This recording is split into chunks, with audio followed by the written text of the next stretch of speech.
Friends, എല്ലാവർക്കും എൻ്റെ പുതിയൊരു വീഡിയോയിലേക്ക് സ്വാഗതം. ഇന്ന് നമ്മൾ നിൽക്കുന്നത് എടത്വ പള്ളിയിലാണ്. പള്ളിയിലെ പെരുന്നാളാണ്.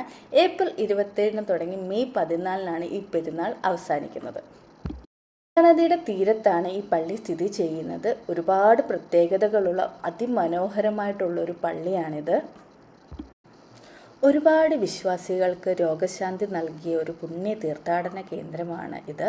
ഇവിടുത്തെ ഒരു പ്രത്യേകത എന്ന് പറയുന്നത്, ഈ പെരുന്നാൾ സമയത്ത് ഇവിടെ വരുന്ന ഭക്തജനങ്ങൾ എല്ലാവരും ഇഷ്ടികക്കല്ല് തലയിൽ ചുമന്ന് പള്ളിക്ക് ചുറ്റും പ്രദക്ഷിണം വെക്കുന്നത് ഇവിടുത്തെ ഒരു ആചാരമാണ്. ചെറിയ കുട്ടികൾ വരെ ഇത് എടുക്കുന്നുണ്ട്. കുഞ്ഞു കുട്ടികൾക്ക് വേണ്ടി ചെറിയ ചെറിയ ഇഷ്ടികക്കല്ലുകളും ഉണ്ട്. ഇവിടെ വരുന്നവരെല്ലാം ഇത് തലയിൽ ചുമന്ന് പള്ളിക്ക് ചുറ്റും 1 or 3 തവണ വലം വെക്കും. അതിവിടുത്തെ ഒരു രീതിയാണ്. കൂടാതെ മുത്തുക്കുടയും ചുമന്ന് നടക്കുന്നവരുമുണ്ട്. ഈ കൊടിമരത്തിൽ നിന്ന് ഒഴുകിയെത്തുന്നത് അത്ഭുത ഔഷധമുള്ള എണ്ണയാണ്. ഇത് ഇവരെ കുപ്പിയിൽ ശേഖരിച്ച് വീട്ടിൽ കൊണ്ടുപോയി സൂക്ഷിക്കുകയും തലയിൽ പുരട്ടുകയൊക്കെ ചെയ്യുന്നത് രോഗശാന്തി ഉണ്ടാവും എന്നൊരു വിശ്വാസവും ഉണ്ട്. ഈ പള്ളിയുടെ വേറൊരു പ്രത്യേകത, ഇവിടെ വരുന്ന വിശ്വാസികൾ പുണ്യാളന് നാഗരൂപങ്ങൾ സമർപ്പിക്കാറുണ്ട്. ഇതിൻ്റെ ഒരു കഥ എന്ന് വെച്ച് കഴിഞ്ഞാൽ, പണ്ട് ഈ നാട്ടിൽ ഇഴജന്തുക്കളുടെ ശല്യം വളരെ കൂടുതലായിരുന്നു. അതിനൊരു പ്രതിവിധി എന്നുള്ള രീതിയിൽ ഇവിടെ വന്ന് വിശ്വാസികൾ ഇത് സമർപ്പിക്കുമ്പോൾ അവർക്കതിൽ നിന്ന് ഒരു മുക്തി കിട്ടും എന്നൊരു വിശ്വാസമുണ്ടായിരുന്നു. അതുകൊണ്ടാണ് നാഗരൂപങ്ങൾ പുണ്യാളന് സമർപ്പിക്കുന്നത്. നമ്മളിവിടെ തൊഴാൻ വരുമ്പോൾ ലെഫ്റ്റ് സൈഡിലും റൈറ്റ് സൈഡിലും ക്യൂ ഉണ്ട്. പക്ഷേ പുതുതായിട്ട് വരുന്നവർക്ക് എല്ലാവരും ഒരു സൈഡിലേ നിൽക്കാറുള്ളൂ. അപ്പോൾ അപ്പുറത്തെ സൈഡും കൂടി വന്ന് നോക്കുകയാണെങ്കിൽ നിങ്ങൾക്ക് പെട്ടെന്ന് തൊഴുതിറങ്ങാൻ പറ്റും. കുട്ടികളെ കൊണ്ട് വരുന്നവർക്ക് ക്യൂ നിൽക്കേണ്ട, ഡയറക്റ്റ് തൊഴാൻ പറ്റും. പിന്നെ തൊഴുതിറങ്ങുമ്പോൾ നമുക്ക് മലരും ചെറിയൊരു ഉണ്ടയും പിന്നെ ഉപ്പും കുരുമുളകും കയ്യിൽ കെട്ടാൻ ഒരു നൂലും ഇവിടുന്ന് കിട്ടുന്നതാണ്. 1810 സെപ്റ്റംബർ 29 ഈ പള്ളി ഇവിടെ സ്ഥാപിതമാകുന്നത്. ഇതിൻ്റെ ശരിക്കുള്ള പേര് സെൻറ്റ് ജോർജ് ഫെറോന പള്ളി എന്നാണ്. ഈ പള്ളിക്ക് 3 അൽത്താരയാണുള്ളത്. യൂറോപ്യൻ വാസ്തുവിദ്യ രീതിയിലാണ് ഈ പള്ളി പണിതിരിക്കുന്നത്. ഈ പള്ളിയുടെ ഗ്രൗണ്ട് മുഴുവൻ കടകളാണ് കേട്ടോ. ഒരുപാട് കടകളുണ്ട്. പല പല സാധനങ്ങളുള്ള കടകൾ, നമ്മുടെ വീട്ടിലേക്കുള്ളതും കളിപ്പാട്ടങ്ങളും സ്റ്റേഷനറി ഐറ്റംസും കഴിക്കാനുള്ളത്, അങ്ങനെ ഒരുപാട് കടകളൊക്കെ ഉണ്ട്. അപ്പോൾ എല്ലാവർക്കും വന്ന് ഒരു ദിവസം സ്പെൻഡ് ചെയ്യാനുണ്ട്.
എൻ്റെ ഈ വീഡിയോ ഇഷ്ടപ്പെട്ടു എന്ന് കരുതുന്നു. ഇഷ്ടപ്പെട്ടിട്ടുണ്ടെങ്കിൽ എൻ്റെ ചാനൽ ലൈക്ക് ചെയ്യുക, സബ്സ്ക്രൈബ് ചെയ്യുക, ഷെയർ ചെയ്യുക, ഫോളോ ചെയ്യുക.